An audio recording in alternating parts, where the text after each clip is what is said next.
visitors to the fisheye marine park in Guam on Friday. Threats by North Korea against the Pacific island do not appear to have hurt tourism, but scientists are warning that the industry could be in greater peril from climate change.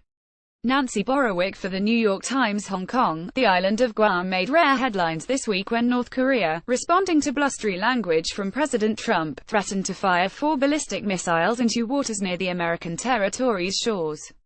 Some Guam residents told reporters that they worried what might happen if North Korea's leader, Kim Jong-un, were actually to follow through. Scientists in Guam, however, say they have at least one other major threat in mind: climate change. "We know that it's serious," said Austin J. Shelton III, a marine biologist and the executive director of the Center for Island Sustainability at the University of Guam. "Some of the impacts are here, and a lot more are coming."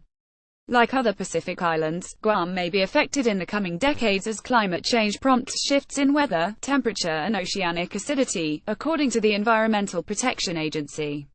Experts said in interviews that the primary consequences may include people suffering heat stress because of an increase in heat waves, a rise in the intensity of tropical storms, and the damage or destruction of Guam's exceptionally biodiverse coral reefs. A key concern is how reef damage could affect a $1.4 billion tourism sector that, according to the Guam Visitors Bureau, accounts for 60% of Guam's annual business revenue and nearly a third of its non-federal employment. One concern is how damage to coral reefs could affect a $1.4 billion tourism sector that accounts for 60% of Guam's annual business revenue and nearly a third of its non-federal employment. Nancy Borowick for the New York Times. A 2007 study by the University of Guam Marine Laboratory estimated the economic value of Guam's coral reefs to be $2 million per square kilometer, or 0.4 square mile, and nearly $15 million per square kilometer at a 2,153-foot area known for its diving and snorkeling sites. It said that reefs were valuable not only as tourist attractions, but also because they functioned as natural breakwaters that absorbed wave energy and protected against beach loss and coastal erosion. The reefs already experience periodic bleaching, and they could become more vulnerable because many have been overfished and can no longer support enough of the algae that helps reef ecosystems recover from bleaching, said Peter Hook, a coral reef specialist at the Marine Laboratory. "Do these tourists want to return if they don't see a live reef?" he said. "I don't know the answer to that." Another concern is how climate change could affect operations at Guam's military installations, including Andersen Air Force Base, a crucial staging ground for United States Air Force bombers that operate in East Asia. Analysts say that concern could grow if the Pentagon follows through with plans to move thousands of Marines to Guam from Okinawa, Japan, turning the island into even more of a strategic military hub. A 2012 study by the American Security Project, a research group in Washington, said that Guam's military installations were among the 5 most vulnerable American ones worldwide to coastal erosion, extreme weather, rising sea levels and other projected climate change impacts. "Obviously you can't run a war from a base that's without power and water after a major storm," said Andrew Holland, the group's director of studies.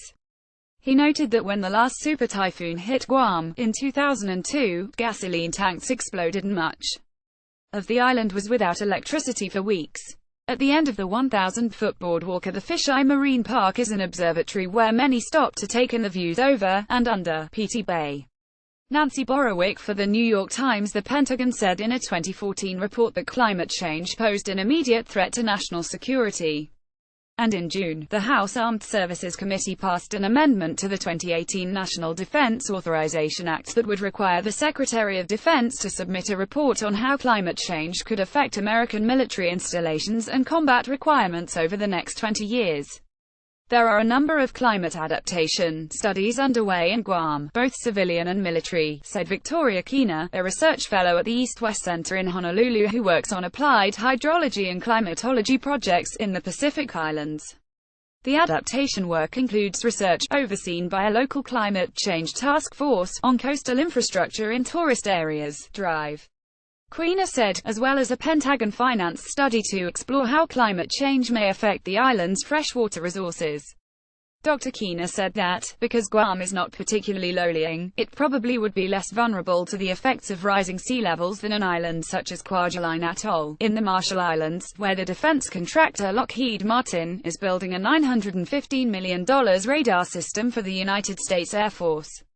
But Guam's topography is no guarantee that its climate adaptation projects would be effective over the long term. She added, climate change adaptation, it's a new field, she said, and you really don't know how well you're preparing for things until 20 years, 30 years down the road.